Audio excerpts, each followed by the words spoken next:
Good morning, America. How you guys doing? Or is there?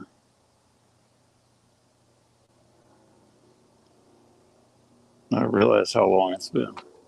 I think we missed the last couple weeks of going over the Torah portion.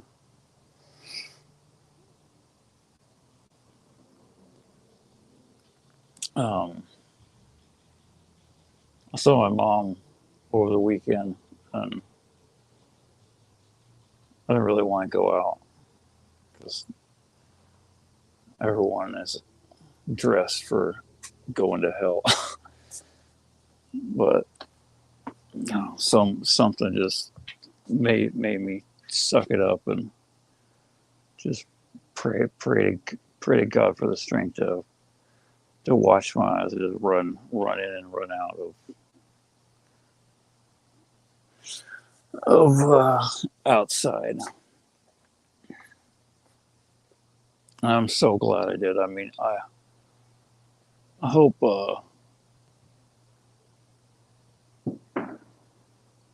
my conversation worked. I don't really intend on like breaking down and crying when I plan on going to meet her.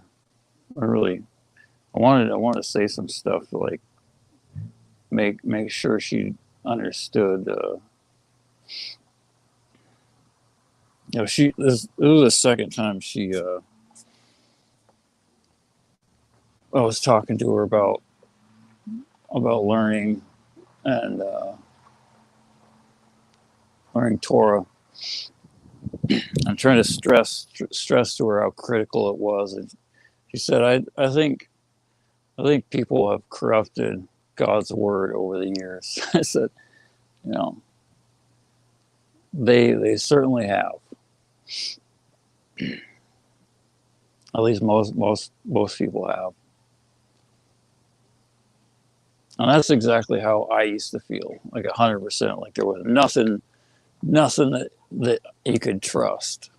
It was all, it was all twisted and, in a knot mess. Until I started reading the Old Testament. Like really trying to pay attention and what's in here. I mean, I already knew that, and this is the insane thing is like, I knew there was so much impurity from everything like stuck in like skewers into Christianity, all the holidays, and they're all connected to like not just like the idolatry of Christianity, but like things that pretty much every human being, including Christians, would acknowledge are idolatry.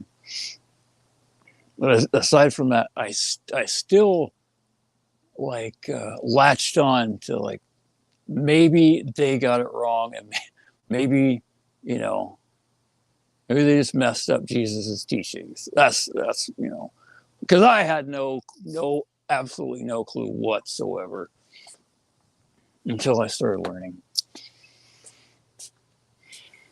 And slowly things started to become like really like slow as molasses in January. Things started to become more clear.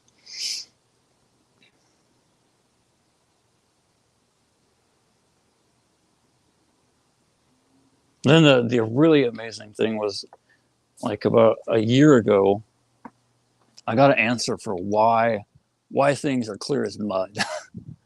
why if God wants everyone to know the truth, why does he make it so dang hard? Why does it just look like a rat's nest of lies?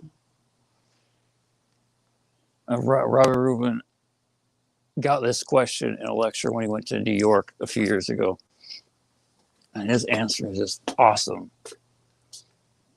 Obviously, he says, because that's the way God wants it. He wants it to be confusing. He wants us to work for it. because that's the only way. One, the only way that God's going to give us the truth, because He knows no one will care about it really if they don't work for it. Like, I can tell you, whoever you are, I can tell you all what the truth is. There's not a debate or an argument. This is the truth, and that's it. You can accept it or literally go to hell. I mean, I hope you don't. I hope you do the work, which is the important part. Anyone that's not telling you that you absolutely must learn, you have to read the 5 books of Moses. Anyone that's not telling you that, they're lying to you. They're lying to you about something. Either they know they're lying to you and they're like outright intently deceiving you, or they're as lost as you are. They have no clue whatsoever.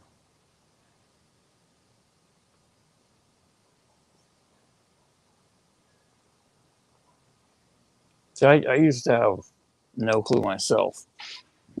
I just started doing all this when I was wholly, completely unprepared.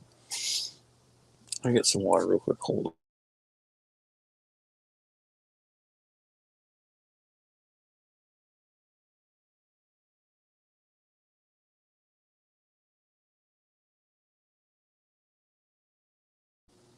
on. Most of the stuff that I said, like, I really had, you know, no clue what I was saying. Other than that's what I felt, which is a horrible place to start from. Just because you feel a certain way does not mean it's right or true or anything. I mean, there was a certain base level of stuff that I had right, but you know, deep in my heart, I had no clue, like, whether it was right or not. All I knew was like things were messed up, the world was falling apart. I had to do something.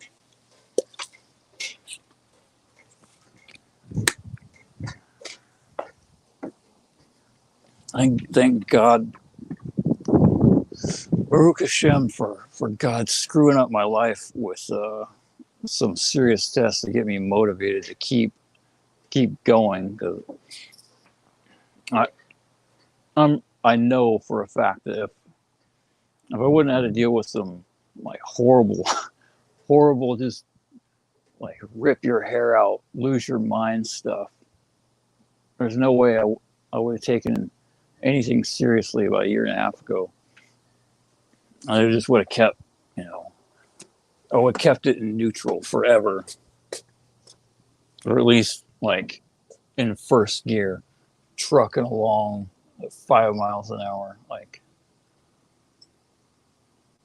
hoping I was, gonna make it to heaven. And really probably had no chance whatsoever going at snail's pace.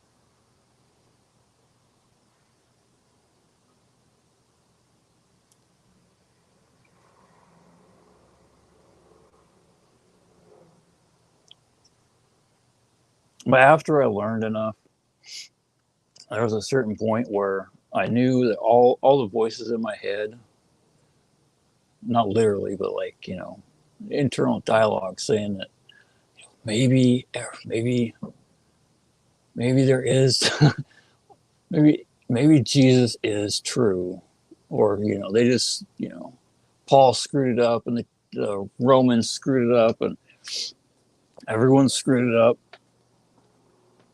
There was a certain point where it's like, okay, dude, you are a liar, because I've read the 5 books of Moses enough, and it's all through the prophets that there's no way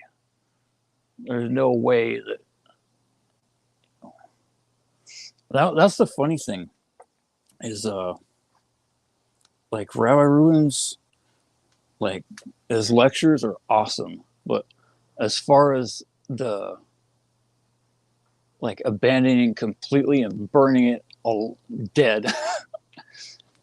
The whole idea of Jesus and like shredding the New Testament completely. All of his clips and lectures that I watched where he talked about Yeshu, Jesus, none of them, like, in fact, it was the opposite effect that I think, anyone that would do that, including Rabbi Rubin, would hope to have, like, to get people to see the truth and, change their mind or abandon the idolatry of the New Testament and Jesus completely. Not like all it did was like reinforce that root of evil in my heart.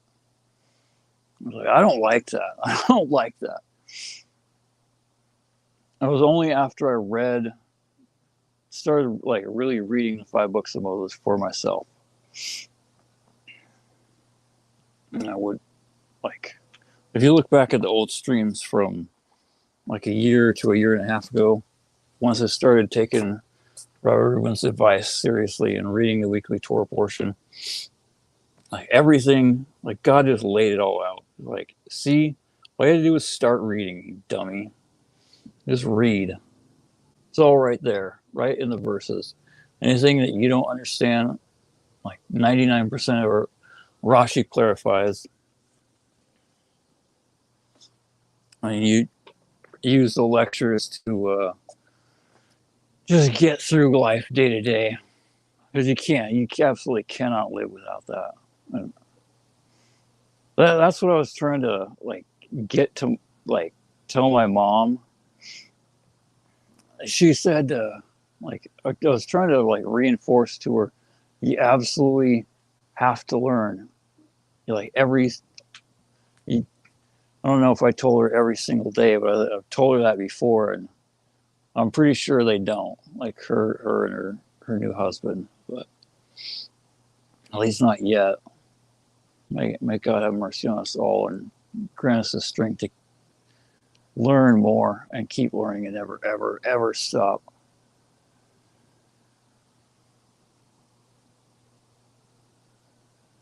But I was trying to get her to understand, like, why. And at first, she said, "Oh, honey, you don't have to worry about me and your stepdad. We're okay." And I was like, "Oh, like, how could you?" I didn't say this to her, but I thought in my head, like, how could you say that? You just, I mean, 15 minutes ago, you just got done telling me that you guys watched a new movie, 2.5 hours of Gehinnom, of absolute hell. But of course, I can't tell my mom that. You can't tell a person that has no concept that like 99% of their life is, absolute lies and just leading them straight to hell. Because they've been living in it so long. I got accused of being a mega church shill. That's what people think.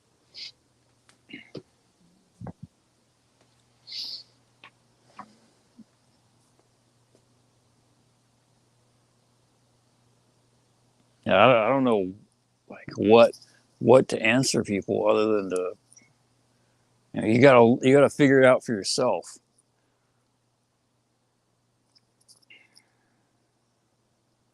I mean, maybe I post too much stuff. I don't know, but I really don't care unless it's going to affect, if it's going to change someone's, like, ruin a chance to help someone do teshuva, then I might care. But there are other people that, they're already on their way, and they want the truth. They want all that they can possibly get.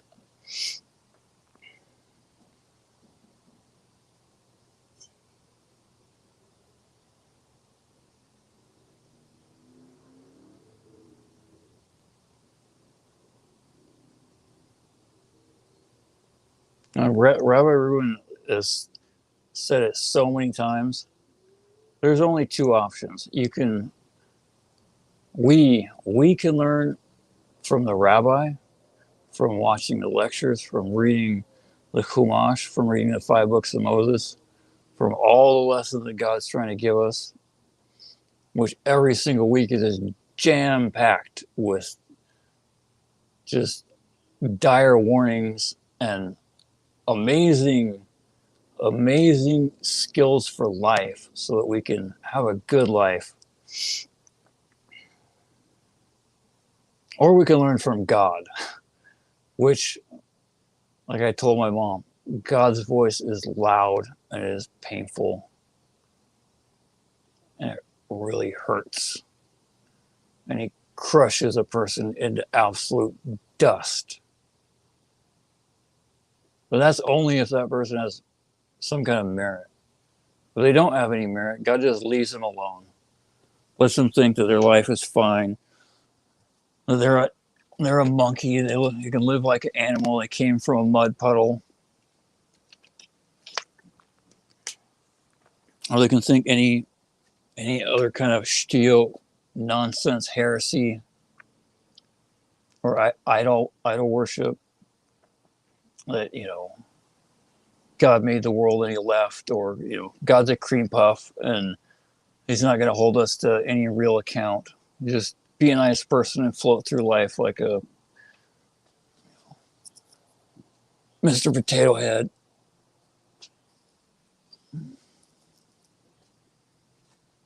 Any possible excuse other than to even turn your head toward the truth and open one eye. That was an amazing thing last week that I learned a while back from a lecture about the wicked Bilaam, prophet of the nations. I was thinking, Bilaam was so evil. How did he get prophecy? How did God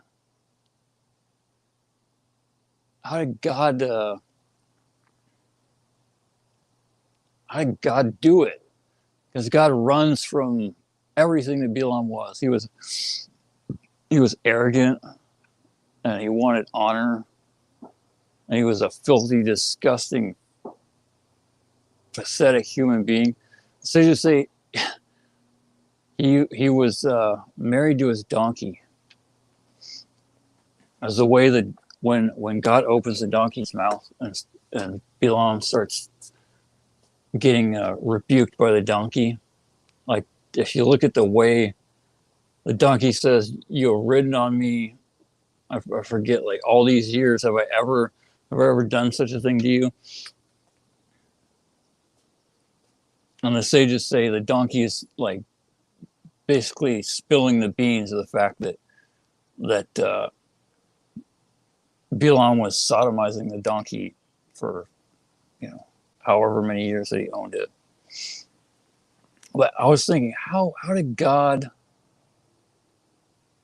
Because God runs from all that stuff. God runs from arrogance, from pride, from anything in Parashat Kiddushim in Leviticus 18 through 20. Anything listed in there that God says not to do, God runs away from. He runs from liars, from thieves, from immodesty, from forbidden sexual relations. He runs away. So how did he stand? Having his presence close enough to Bilaam in order for him to give his prophecies. And the sages say there's like, I don't know if you guys caught it or if you read I think it's in the Rashi commentary, but in like midway through the where he's giving the prophecy, or like when he starts, he says, like at first it says, the man who falls down with eyes open. And the sages say that he couldn't get prophecy when he was awake. He had to be asleep. But then it says the man with one eye, or the man with, yeah, it's like one eye open. And the sages say that he lost an eye. Like Bilaam only had one eye. And so that was the only place in his entire body, was like the socket, the hole in his head. It was the only place that wasn't filled with impurity. And that's the place where God rested his presence to give Bilaam prophecy.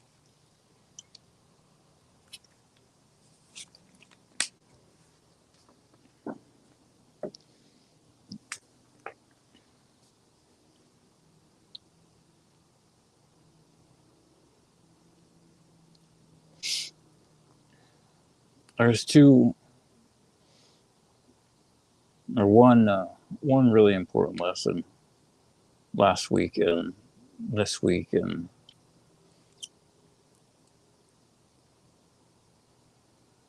the next couple weeks, I think. It gets kind of drawn out over a few Torah portions. But at the very end of last week, when Balak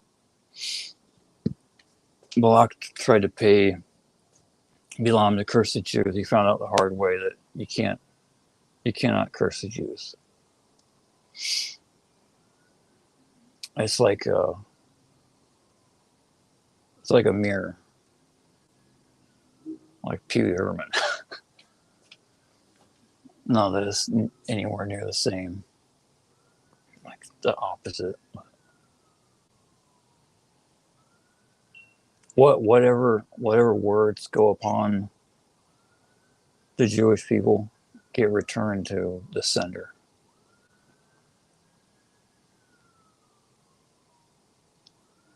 Those who bless you shall be blessed, and those who curse you shall be cursed.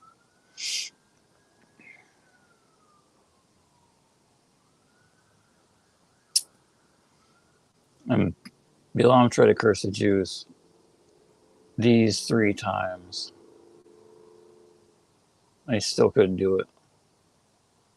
Even the sages say if you look at the verses really closely, Rabbi Reuben goes into something on the latest Jewish Hashkafa from yesterday. I think it went live this morning on YouTube. Links in the description.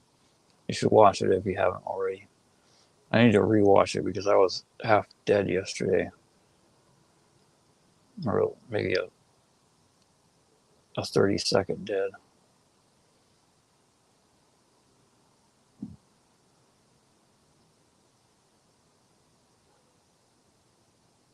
But he says, if you look at the words of Bilaam's quote blessings, he tried to like each time he tried to curse, but God made him bless the nation of Israel. And then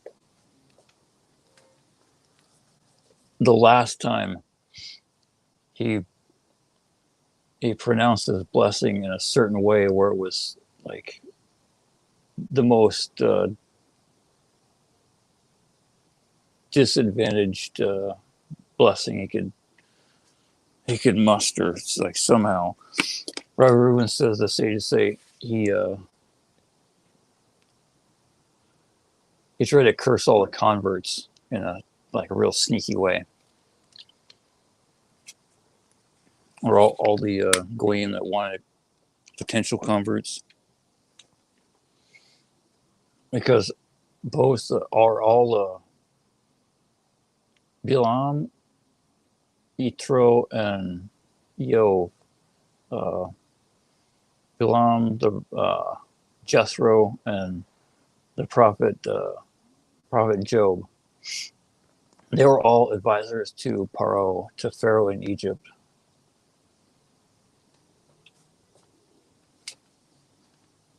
And none of this is mentioned explicitly in the written Torah. This is all in the oral Torah, which I don't read, because I'm a goy and we're not allowed. Baruch Hashem, we can watch lectures and learn. But Pharaoh wanted to wipe out the Jews, and so he asked all three of his advisors. His top advisors were Bilaam, Jethro, and Job. And Job ran away because he didn't want to have to tell Pharaoh and get the backlash. So he ran away right off the bat. And Jethro, he told Pharaoh, why would you do that, you ungrateful fool? The only reason your nation is anything at all, let alone on top of the world, is because the Jews live here, and God bless your nation because of that. That's the only reason. That, and he put Yosef in charge, and Yosef did all the stuff to keep your nation from starving to death like everyone else during the what is it, like the famine.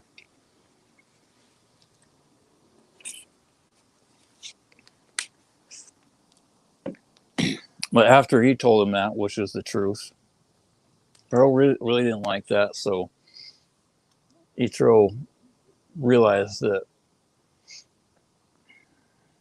he needed to get out of town. So he ran back to Midian. Well, Bilaam told Pharaoh, all the stuff that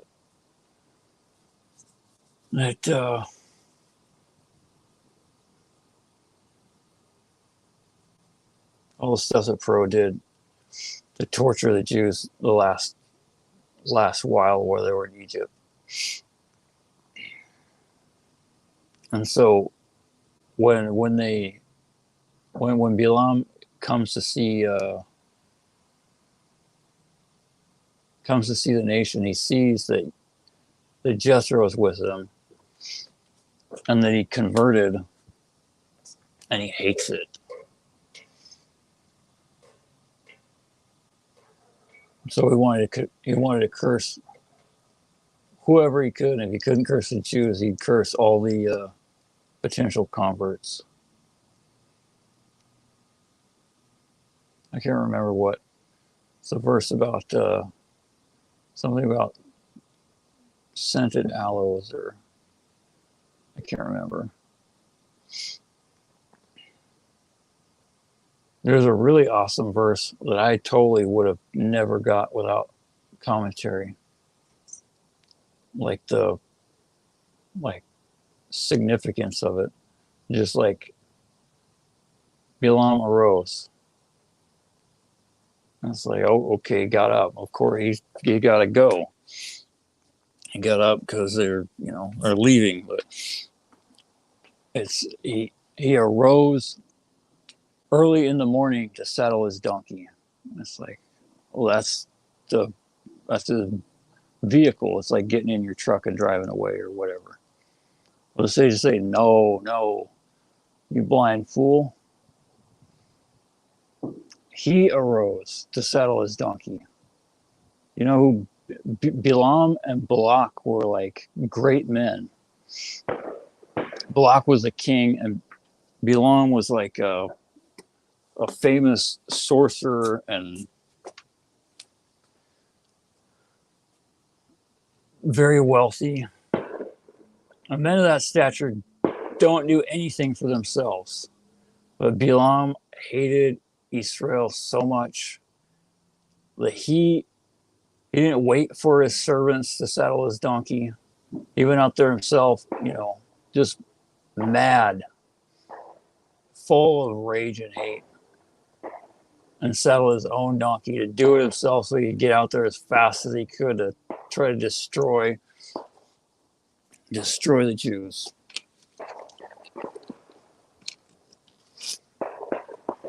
Which is the stupidest thing anyone could ever do. All you gotta do is open your eyes and look at history. Look at every person, every nation that ever tried to undertake such a thing, from Paro in Egypt in the 5 books of Moses all the way through Hitler and Stalin and anyone else in between.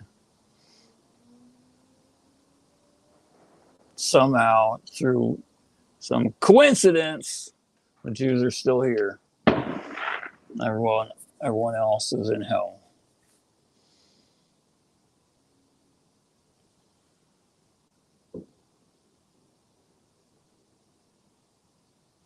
There are no coincidences whatsoever.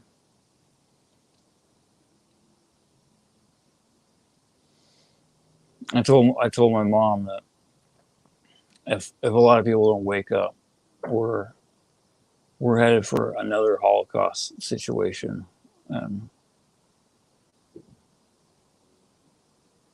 Told her that we're living in the country where it's going to happen.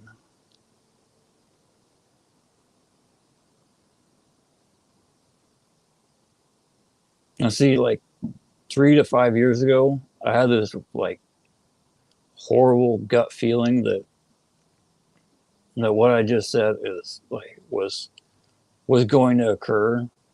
I just had no clue like how or why or what or anything. Now that I've learned enough, I know 100%.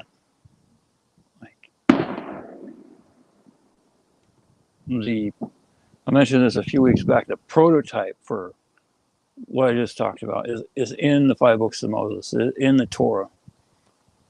All you got to do is look at the end of Genesis through the book of Exodus. And that sequence of when the Jews got enslaved, or before actually, it's the Jews move somewhere, they enrich the nation, it becomes a world superpower, and then the Goyim that live there suddenly forget. A new king arose in Egypt. They did not know Yosef,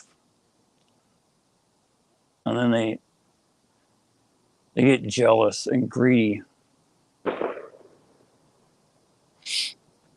everyone makes a lot of mistakes, and then things go severely downhill from there. And then it really gets horrible. And then God turns up the terror on the Jews to 11 so he can hurry up and fill up the cup of sins of the Goyim and the nation that they're in. And then once it reaches F, God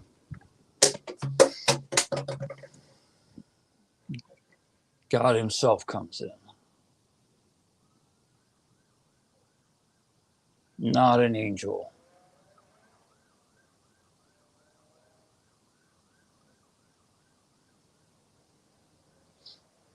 And he revisits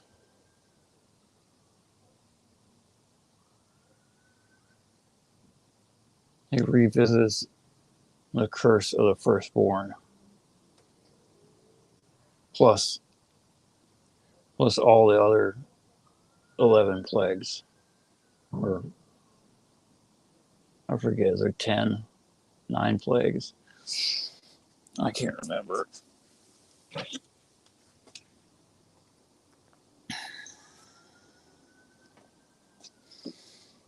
God, I hope we can avoid it this time.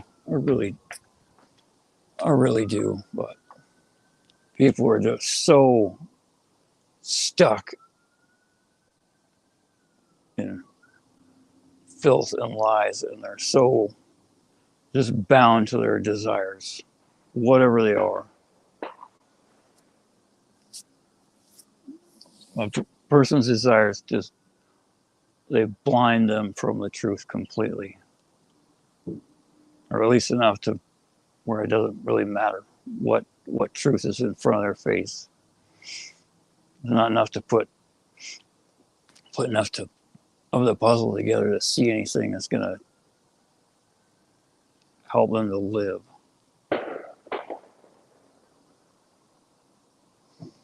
Everyone thinks they're free, or if they know they're not free, they think they can be if they just fight hard enough, which is just the dumbest moronic thing ever. Stupid fools.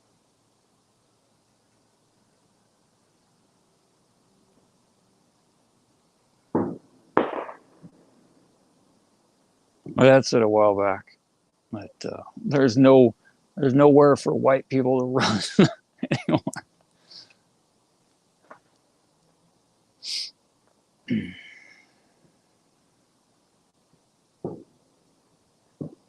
I was gonna try to do a separate stream, but I got energy now, so I'm gonna talk about the book that I got, or not but it was delivered to the house. Hold on, sorry, I gotta get more water real quick. Apologies in advance.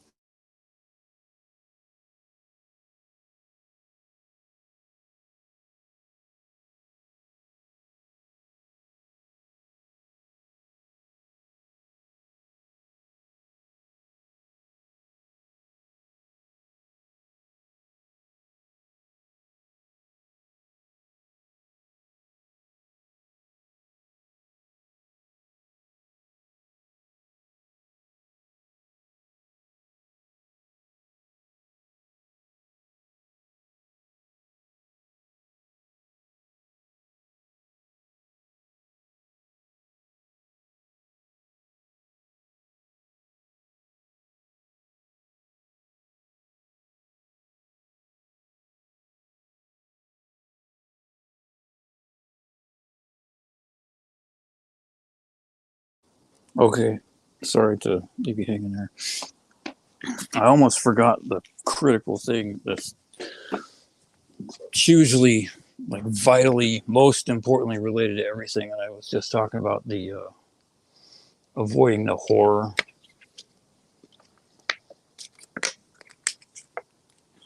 That is from last week's Torah portion and will be revisited and churned up over the next couple weeks is what the rabbis commonly refer to as intermarriage, but it's not marriage. It's just any intimate relations between the Goyim and Bnei Israel. Any anything that is the thing that God hates the most. Is immodesty, especially when and forbidden relations, especially when it comes to his nation.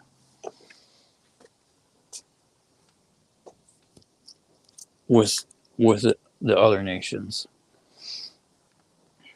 That's the only thing that keeps them and us.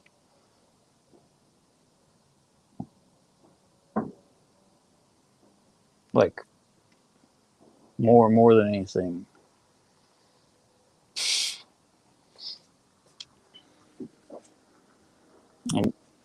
When that gets too that's the real meter of when God is going to bring another Holocaust is when the intermarriage rate, when assimilation becomes so high that it's like a generation or a generation and a half from just dissolving, like 80 to 90%, where they just marry a bunch of goyim and turn into atheists and Christians and stupid goys.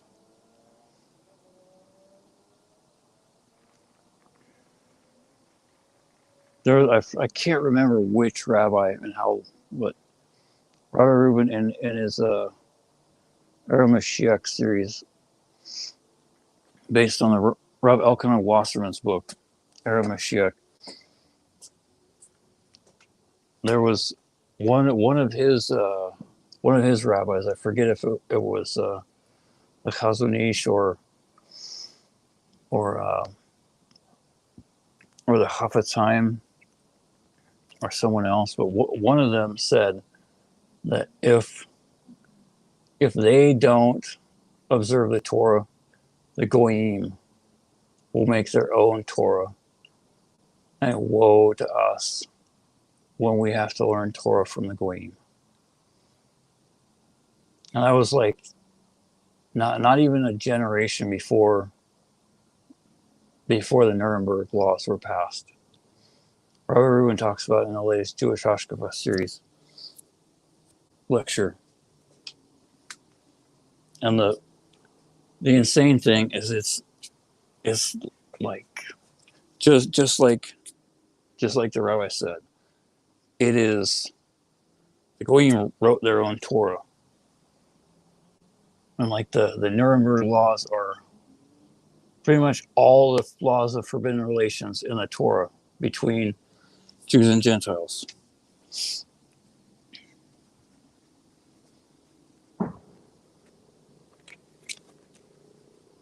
Except they're more strict. They're more strict than the Torah.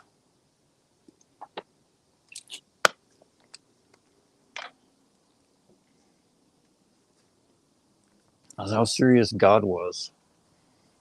He even though the halakha, the law, is that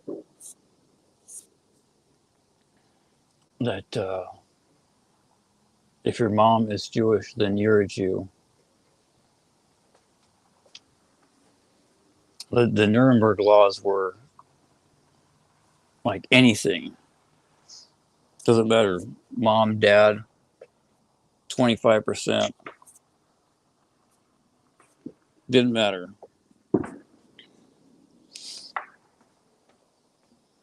So if I had to guess, I would say that like the real law up in heaven is probably closer to that. But down here in this world, we don't go by that law. We go by what the sages rule. Anyway, this book, Freedom Reigns. No, that's not what the book's called. It's called The Great Controversy. Will two formal rivals unite? And it's got like what looks like an image of the Capitol, the U.S. Capitol, in front of like a lake with a reflection in the water. But I look close at it, and it's not the Capitol and the reflection of the water. It's the Vatican, which oddly enough, I never knew this, but it looks like a lot like the White House Capitol.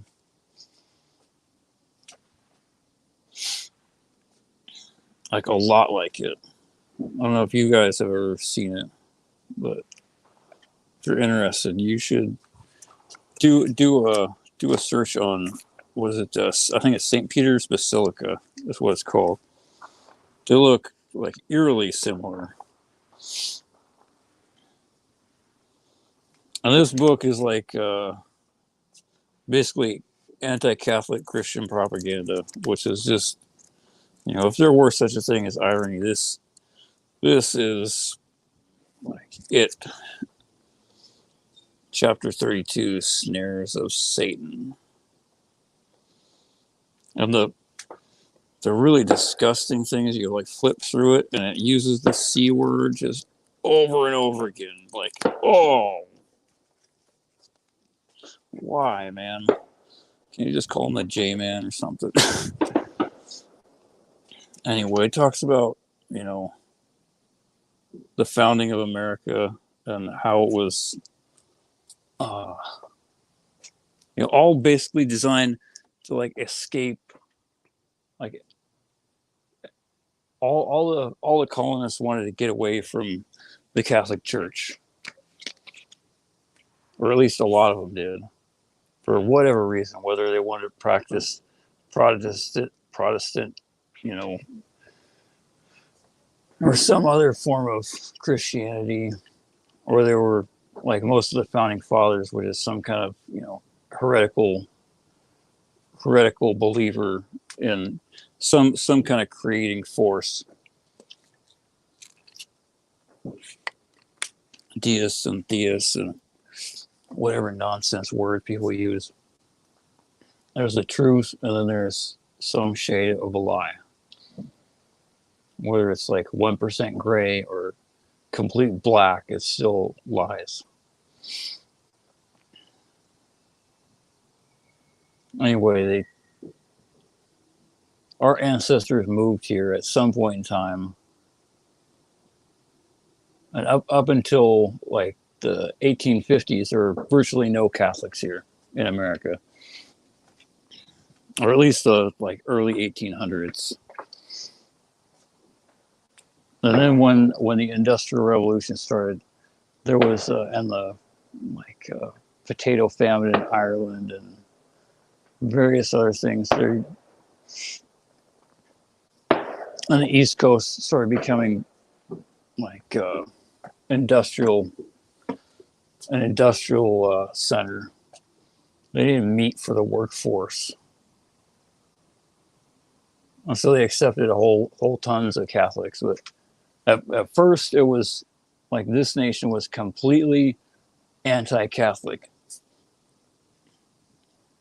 But the really odd thing, like how can people not see? Like you look at all the architecture, like the founding structure of our country, all the Capitol buildings, all the like frescoes on the ceiling. It's all the real weird thing is like some of the frescoes in some of the Capitol buildings on the ceiling.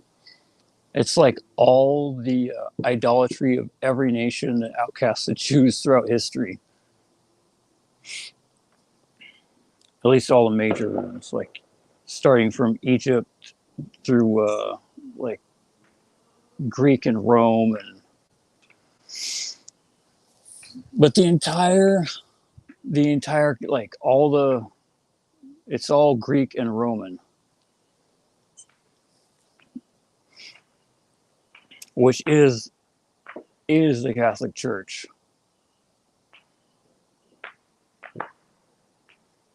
Now, this all ties in with what I finally realized, like just God stabbed me in my eye with the truth, basically, after reading the Torah portion for so long.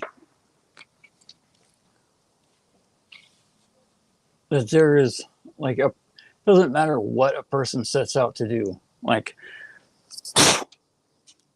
the people that came to this country, they wanted to get away from the church. And yet all the stuff that they did was like still infused literally in the structure of their buildings, and our government is a Roman republic.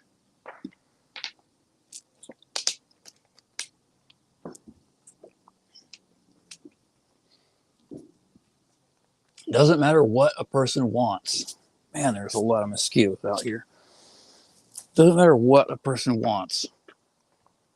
If they aren't constantly, with all their heart, or at least a large portion of it, every single day, devoting it to the search for the truth and constantly learning something about the truth. And the only place you can find that is in the 5 books of Moses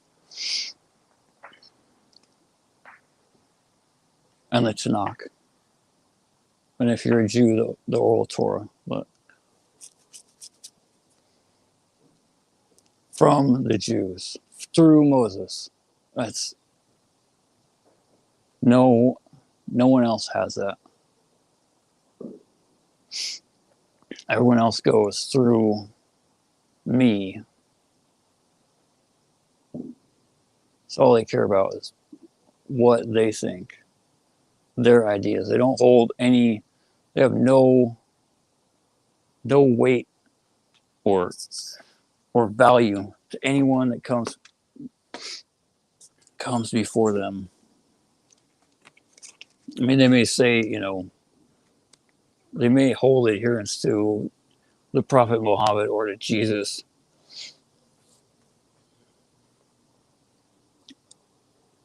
but they really wouldn't know to begin with because they don't have any connection. There's no chain of authority that they pay any credence to. Only Torah Jews have that.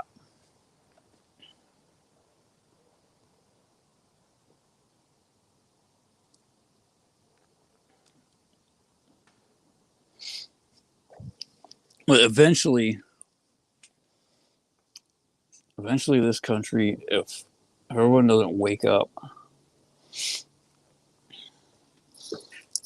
it's going to be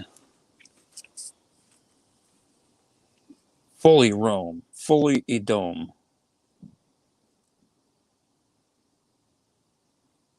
Like no one is going to doubt it.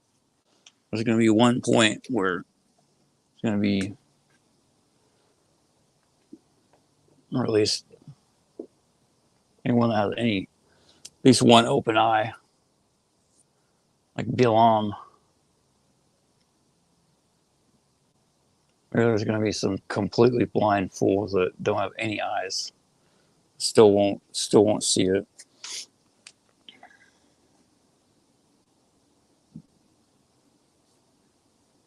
I don't know. God help us all. That's all I can say. Man, tons of mosquitoes.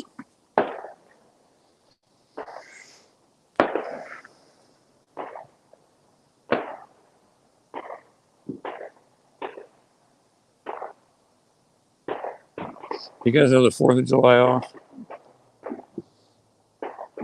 Or a 4-day weekend?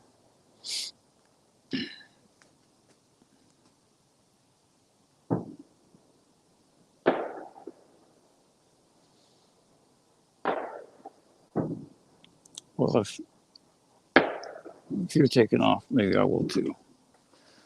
It's late and I need some. It's not that late, but I need some sleep.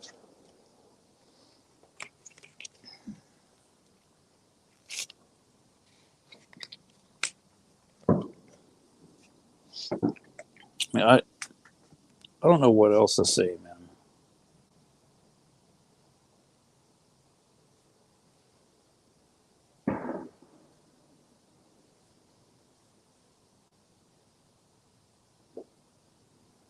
I know I'm pretty sure I don't have the merit to help very many people. I'm trying.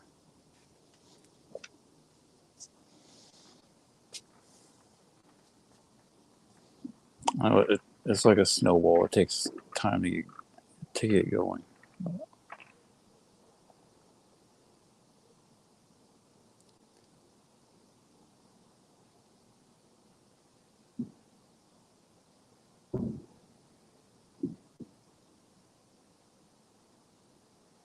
I just I mean, people are so glued to their sins and their desires. The stuff that God has to pull out and thrash us around with is just terrifying to get us to like pull our face up from the pile of dope that we've been huffing our entire life.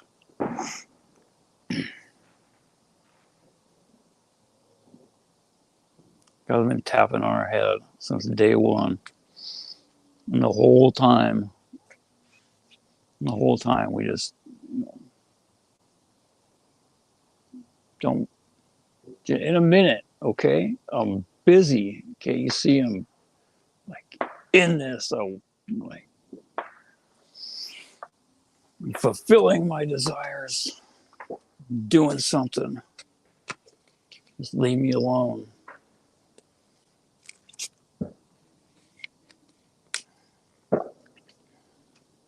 And the whole time it's God. We don't realize it. If we did, we would probably have to take a shower to clean ourselves up from the fear. And spend about 1,000,000 years apologizing for our disgusting, filthy lives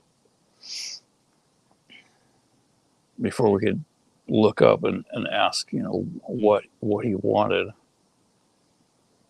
But we just don't do that. We don't even turn our head. So eventually, God has to blow on us with a light breeze from his nostril. Even though God doesn't have a nostril, he doesn't have a body.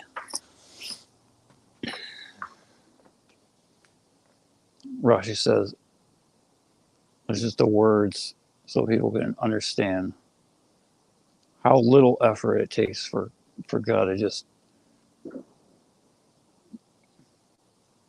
totally crush everything into dust, like a person breathes through their nose.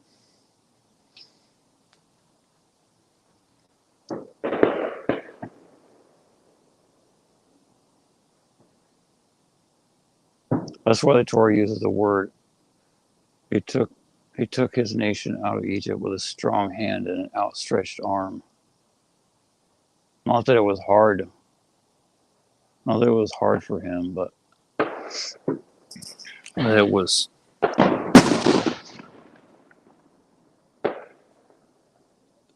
a super miracle for it to even to occur, because they were so lost.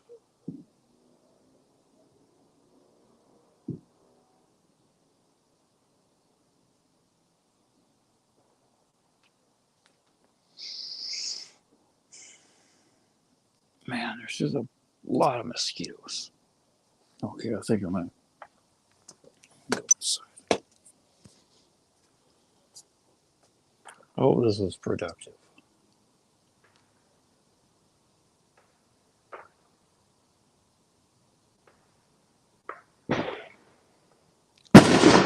Yikes! I don't know if I got my point across on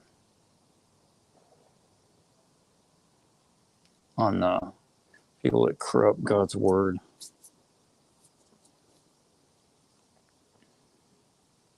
We can all find out the truth.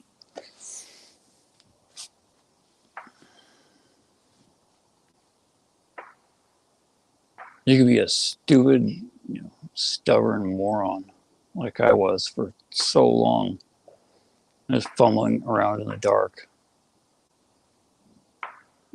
thinking you're smart,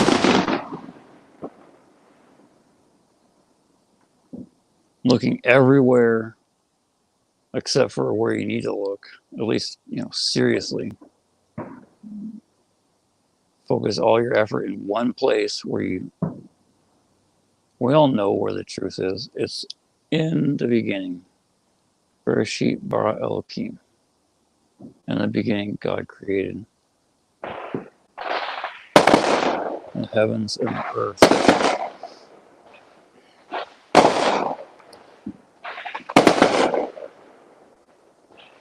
Except you don't start in the literal beginning at Genesis 1 unless it's the right time of the year. Usually the end of the summer. You start wherever the weekly Torah portion is. This week it is the book of Numbers, chapters 25, verse 10 through chapter 30, verse 1.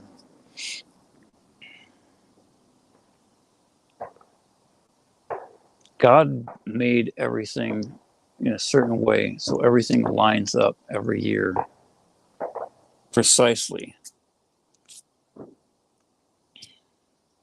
And the sages knew this. Because all the stuff that I talked about, the grasshoppers coming out in Parashat Shalach a couple weeks ago,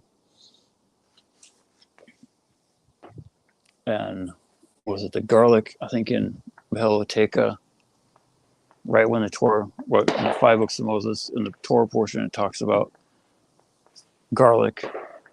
In the book of Numbers, chapter 11, verse 33, I think.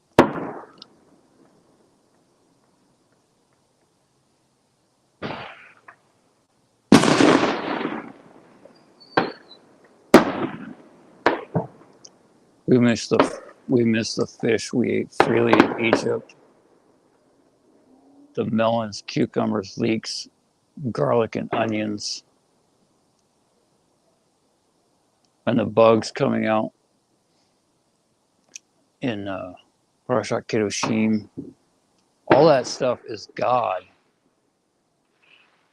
God laid it out that way. But if it wasn't for the sages that knew how to, that had all the wisdom that God gave through Moses, if it wasn't for the sages that instilled the reading of the Torah portions as they are right now, all of it would be lost. Because the average person looks and they think, okay, they just pick a random date. Like read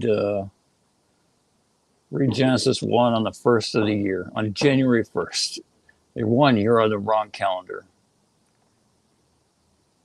You don't use the calendar of the Goyim. You use God's calendar.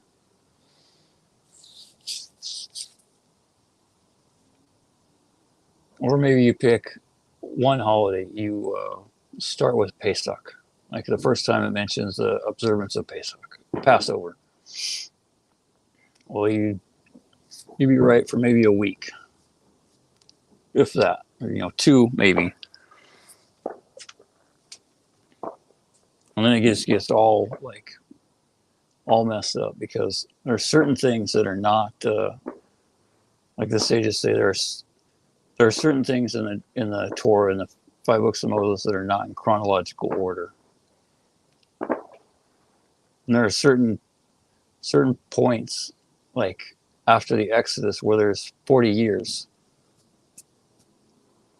40 years of time elapse, even though the Torah only speaks about, I think, about 3 or 4 of the years that occur in a 40-year period from the Exodus to the end, to when the nation entered Eretz Israel.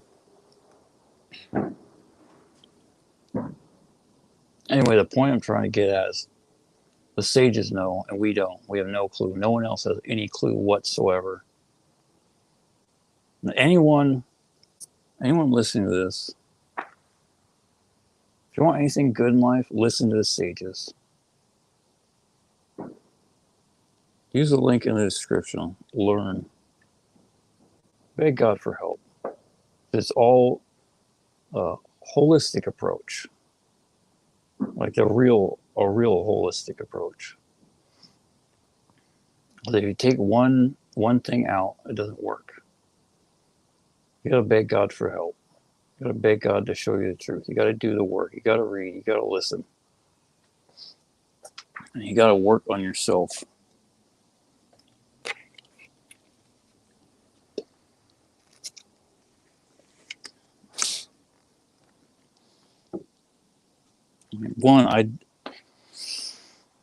It boggles my mind. You just feel so horrible for people that that live live their lives without this. They have no clue how to get anything that they want, or they run around chasing shadows and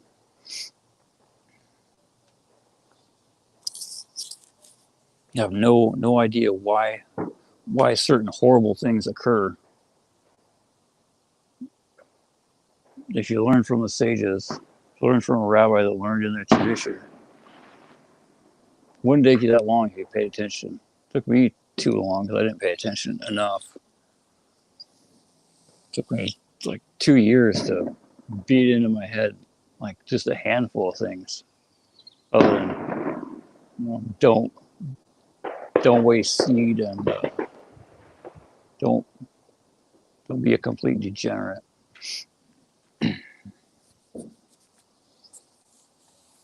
Literally, people do things that are just absolutely insane.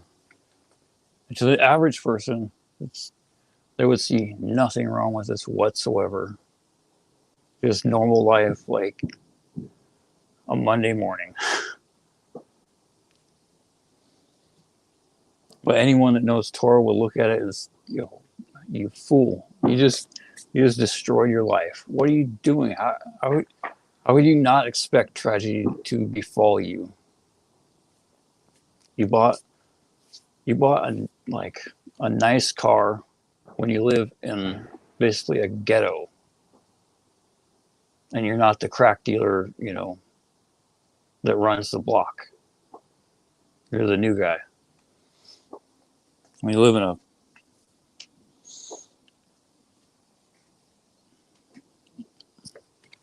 a low income housing, and you don't want to ever be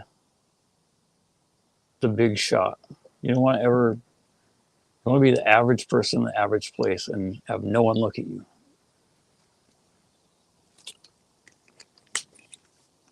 Not because you're scared of the government, because you're scared of Ain Ra, because you're scared of evil eye, because people look at your nice stuff and they hate you. They want it. And like, even if people don't literally like steal or physically harm you, still brings all kinds of evil things on a person.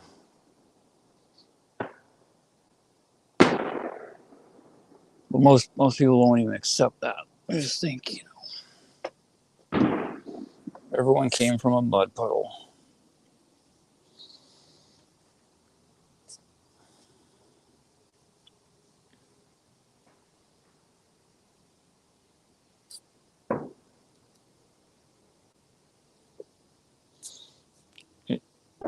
If any of you regulars, the two that I'm aware of tuning, make it this far, I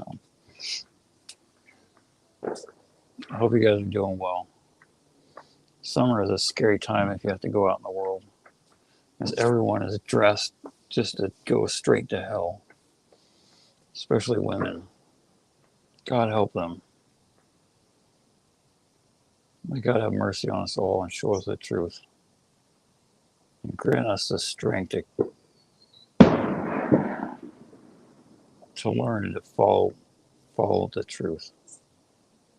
To outsmart and overpower Yetzirah, our evil inclination. I hope you guys have built your walls and your fences, and you're maintaining them.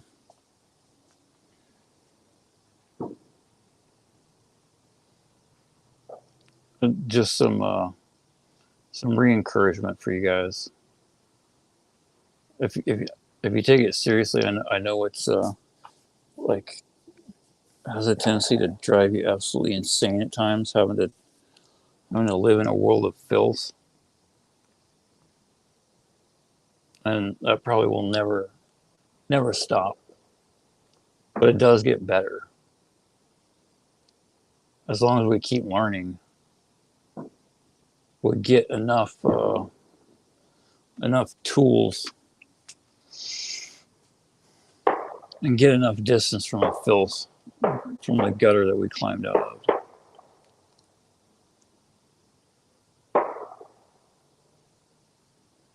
Eventually, buzzing in your ear from like immodesty and filth isn't quite so like make you want to pull your hair out and drive you insane, I guess.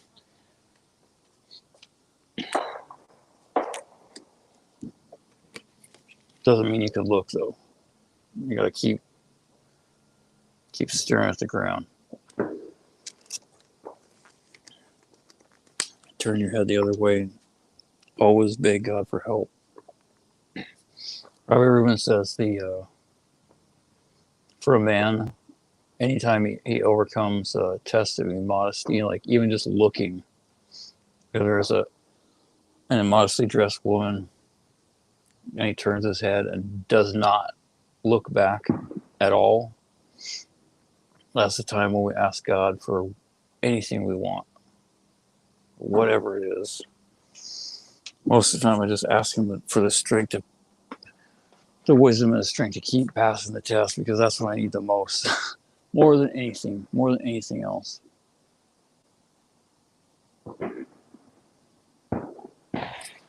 Okay, I'm gonna go. I hope you guys are doing well. My God, please, HaKadosh will help us all.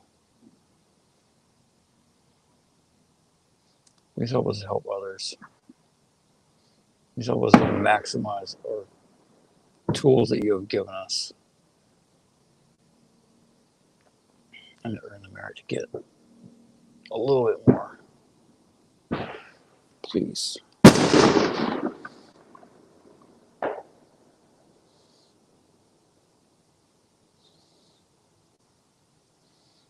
May Hashem grant us all the wisdom and the strength to outsmart and overpower the Yitzhak and pass the test, be a place to be for us forever. And enter